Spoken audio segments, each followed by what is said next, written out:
What are the most important trends we've seen in 2020? What are the relevant data points to back them? In our first session, Newzoo Head of Esports Remer Rietkerk joins the Esports Observer's very own Trent for an inside look at the state of the esports industry. Hello, and thanks so much for joining us today. We're really excited to be sharing all of this information with you. We've got some incredible talks lined up, and I'm really excited to see what our panelists are going to share today. At the start of 2020, I traveled to Minnesota to see Activision Blizzard formally launch the Call of Duty League, and with it, a full home live event schedule for it and the Overwatch League. Shortly thereafter, I was off to Montreal, Canada for the Six Invitational, an event that crowns the world champion for Rainbow Six Siege. There, I not only saw Space Station Gaming enter the realm of elite champions, but watched as fans and their publishers celebrated the pillars of the Rainbow Six community: content creators, cosplayers, and influencers of all sorts. The energy in that building was electric.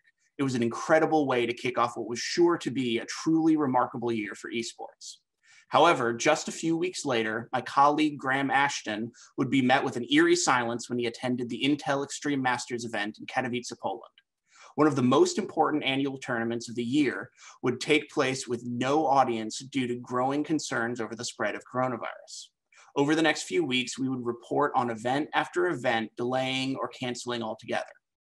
Local tournament venues shut down, and the Overwatch and Call of Duty leagues went on hiatus to reassess their home event plans.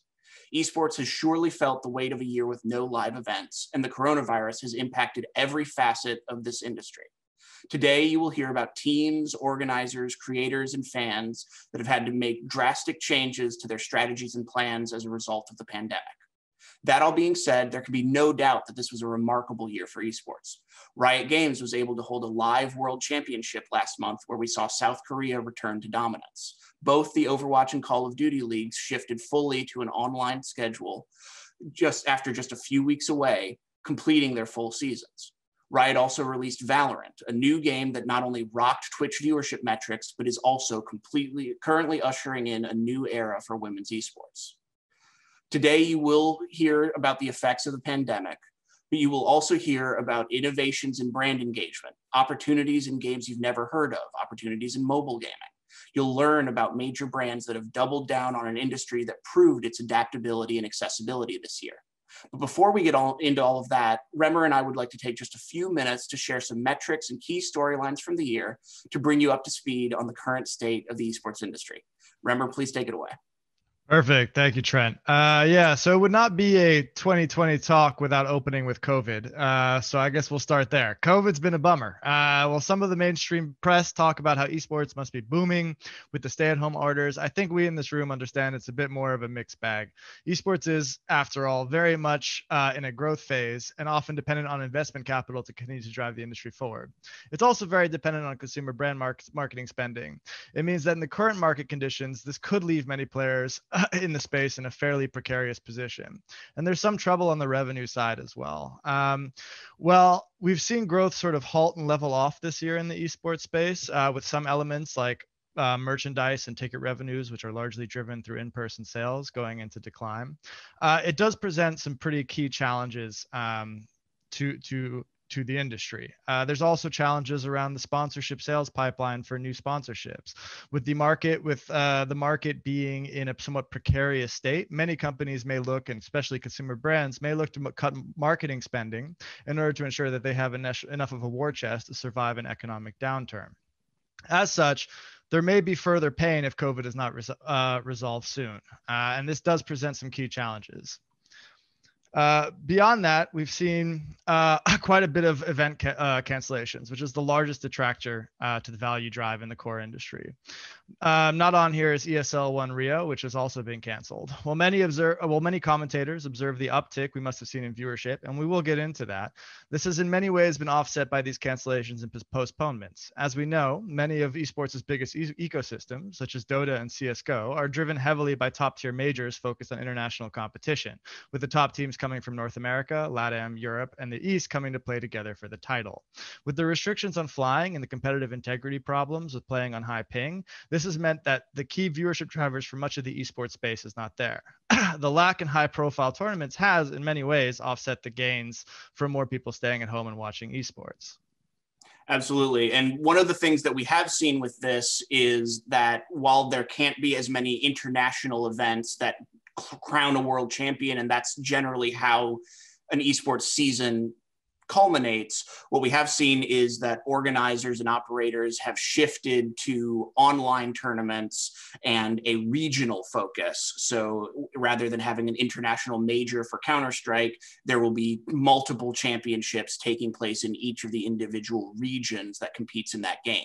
So while live events have been down and that has had a dramatic impact on revenues and opportunities, we're seeing a increase in online activity. There are still plenty of esports tournaments happening. They're just all taking place online. Yeah, and we don't expect this to be a long-term detriment to the esports space, and investors agree with us. So if you look year to date, we have already had a record banner year in terms of investments in the games viewing and esports space, with 185 individual deals occurring, with a total deal volume of 15.5 billion. So investors, despite seeing in the market uncertainty, understand that on a fundamentals level, esports is still strong and poised for growth, and that investment is continuing to grow and stronger than ever. When we look at this graph, one of the things you might notice is the kind of large deals in 2017, 2018, leading to a large number of deals, but of smaller volume in 2019. We suspect this is partially driven by a lot of the franchise leagues that were starting to occur around the 2017, 2018 timeline. A lot of these investments took place in that space, and that may have front-loaded some of the capital going into the market. But as you can see, despite the economic uncertainty, 2020 is doing better than ever. And the investment activity in 2020 has been across the board, from startups to longtime developers like Fortnite's Epic Games, which recently raised a $1.8 billion funding round. Even earlier this month, we saw a number of esports teams get investment activity, from Fnatic securing 10 million in funding and launching a crowdfunding campaign, to Immortals Gaming Club raising 26 million, and even Ghost Gaming, a smaller esports organization that doesn't operate in one of the big franchise leagues, was acquired by a group of Atlanta-based investors. So there's been a lot of activity in the investment space, not just in these big high-budget deals, but in startups, in esports organizations, in every facet of the industry. And we'll be talking about this more later in the conference. Great. So not only has investment been up, but there's been new entrants into the space. I think Valorant has been one of the most high-profile entrants that people really expect to be an exciting esports title. And not only has it been good for investments, but there's actually a new exciting esports title that's entering the space, which is Valorant. Between April and October of 2020, we've seen 756 million hours watched on Twitch and YouTube for this game. And it's come out very explosively. It's positioned itself in an interesting place, sitting close to CSGO, but with elements of Rainbow Six and Overwatch, to try and address a cross-section of the shooter market that might be between the two. And it's really come out swinging. Absolutely. And one of the things that was really interesting about Valorant's rise, especially in April, if you look at the viewership charts for the game specifically, and what it did in its April debut, was that the game debuted on Twitch with restricted access. It was still in a closed period that only some streamers had access to, but Riot was able, through its close relationship with Twitch, to give viewer incentives where if people watched on Twitch, they could possibly win a raffle for access into the closed beta. And this sent viewership through the roof for the game and for all of the influencers that were streaming it. So not only has the game had a strong esports presence, but it's also had a big impact on the importance of creating viewership incentives that has also permeated into brand deals and engagement for other games. And speaking of esports, I mean, we've seen Valorant. People are anticipating Valorant to be a major esports title, and the first rumblings of that are starting to show.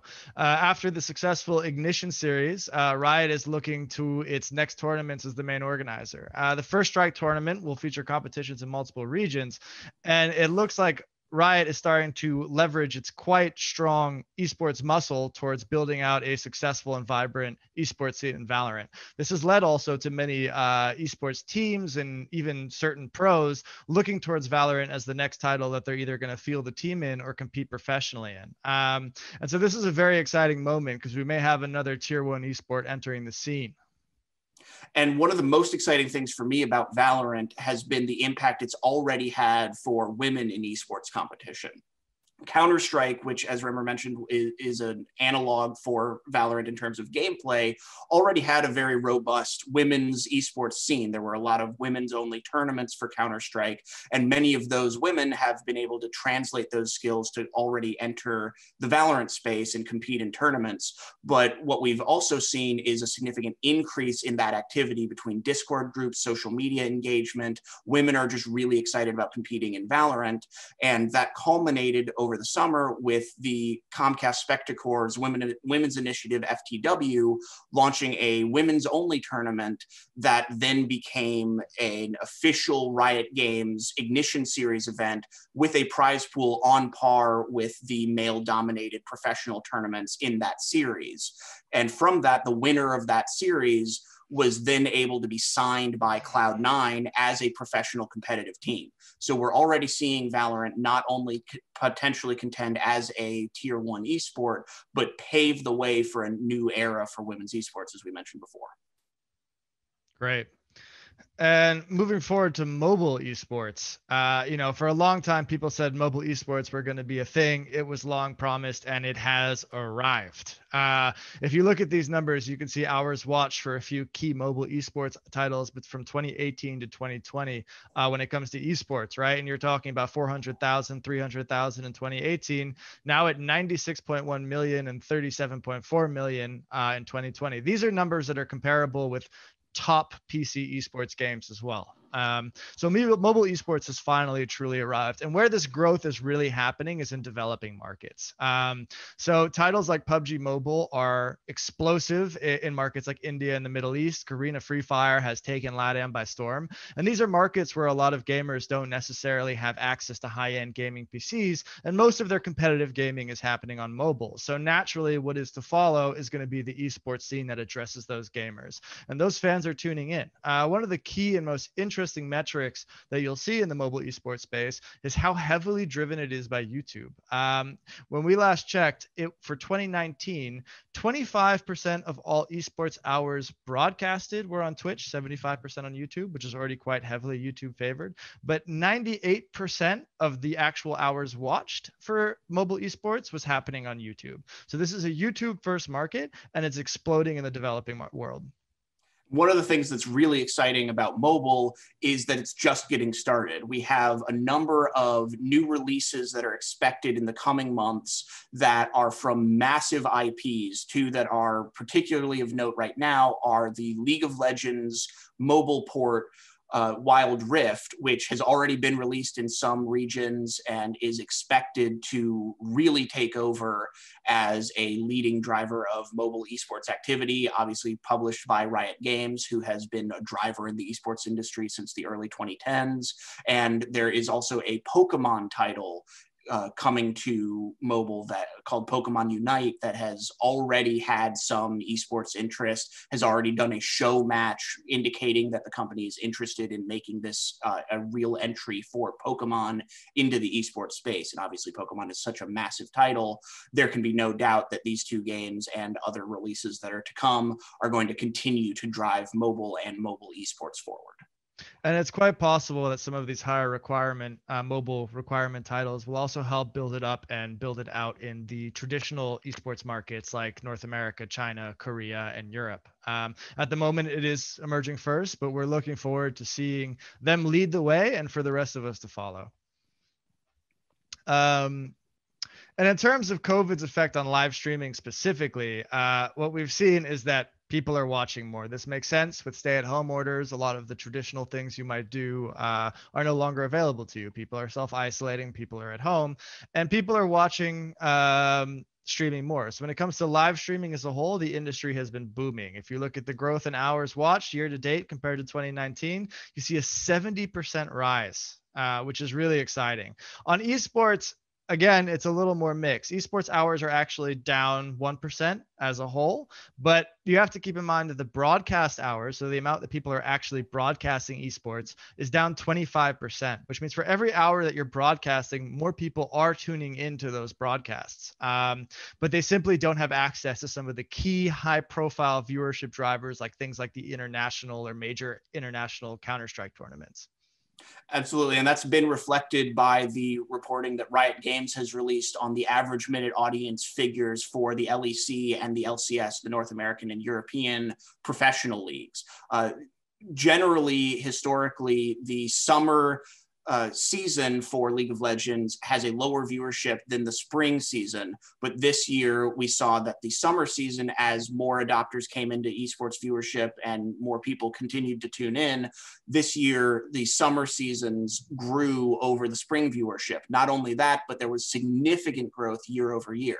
For the LEC in Europe, the summer championship competition saw a 70% year over year average minute audience growth. So while we're expecting there to be at some point a natural correction as more people are going to be able to go outside, are going to be able to do more activities on the weekend than tune into esports competition, it's likely going to be to a new normal high that we haven't ever seen before.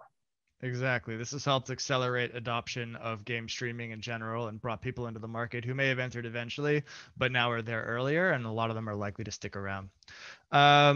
And looking towards the industry, things are also looking quite positive here. Non-endemics have, over the last few years, really gotten involved in the esports space and shown a lot of interest. And one interesting avenue for them has been partnering with teams. And what you saw this year was several very high-profile non-endemic brands renew with esports teams. Now, for them to adventure in esports makes a certain degree of sense. They want to reach a young audience who are more increasingly difficult to reach, between being primarily on digital platforms, having ad blockers often. Esports creates a fantastic opportunity for them to actually tell meaningful stories and build long-term connections with audiences they really want to make into long-term customers. So these experimentations make sense, but what's really exciting about these renewals is the fact that they're actually seeing value out of these relationships and they're extending them. So as an example, Marvel, which did a very interesting collaboration with Team Liquid, including co-branded merch, has extended to 2022. OnePlus has also extended their deal with Fnatic and has expanded into North American Call of Duty Mobile. And one of the most exciting ones is BMW and their renewal with Cloud9, because not only did they renew with Cloud9, they built a whole new campaign. Yeah, the campaign United in Rivalry really kind of rocked the esports industry in terms of a major doubling down of an esports brand partnership. So rather than just renewing with Cloud9, BMW created a campaign that stretches across 5 of the most successful League of Legends teams in the world: Cloud9, Fnatic, T1, G2, and FunPlus Phoenix in China. These teams not only have individual activations, but this United in Rivalry campaign creates a lot of cross communication on social media, a lot of cross branding with the fans in each of those regions. So it's really been not only a renewal, but a massive expansion of BMW's activity within esports. And on the Riot Games side, we've seen a number of innovations take place in terms of creating new, unique ways to get brands involved with esports. One of the most interesting things that Riot Games does every year is create a theme song for the League of Legends World Championship that will then be performed at the finals. And the music video for that this year featured 4 different brands that were in the music video natively, just as part of the set dressing while the storyline was taking place in the music video. Mercedes-Benz, Oppo, Alienware, and Secret Lab were all prominently displayed as part of that music video. So not only has Riot done a lot of creative brand engagement outside of the game, Riot is pioneering a new technology where they are actually importing the brands into the game itself during live competition. Yeah, it's really exciting to see this sort of this creation of product placement within digital IPs and game IPs, right? This is something that's existed a long time in sponsorship, and seeing that extend and be introduced in really creative ways is a great kind of value add for everyone involved in the space. Yeah, and so to explain just a little bit more. The in-game brand is something that's existed in video games for a little while. Call of Duty and other games have had brand integration into the game itself. But what Riot is doing now is actually putting banners on the competitive playing field that are seen by spectators when they watch on Twitch or YouTube. And a number of brands were able to engage with this opportunity this year, and it's certainly going to be something that we're going to see continue going forward. Riot itself has a number of other esports now that barrier has been broken, and we've seen that esports fans are comfortable by and large with this sort of technology, be implementing brands into the consumption of their competitions. It's something that we're only going to continue to see going forward. Great. And just as a final note, conferences like this are fantastic ways to gain insight and gain qualitative analysis on those insights. But if you guys are interested in staying up to date constantly with what's happening in the market and getting fresh live feeds on data and being able to explore and highlight insights of your own, we always recommend Expert from Newzoo platform, from the Newzoo platform. So if anyone's interested in diving in, feel free to reach out, and we're happy to set up a demo. Certainly. And like we said, while this year has presented a lot of challenges, a lot of issues with revenue for merchandising and those sorts of things, what we've seen overall is that brands and esports teams and organizers are taking creative solutions through content creation, through social media engagement, and through online competition to find new ways to drive value to their partnerships, to their activations, and that the industry can continue to evolve and to deliver value even in spite of a global pandemic. So thank you very much for taking the time. And Remer, thank you so much for sharing your insight as well with everyone today. Happy to be here. It's going to be a great event. Thanks, Trent.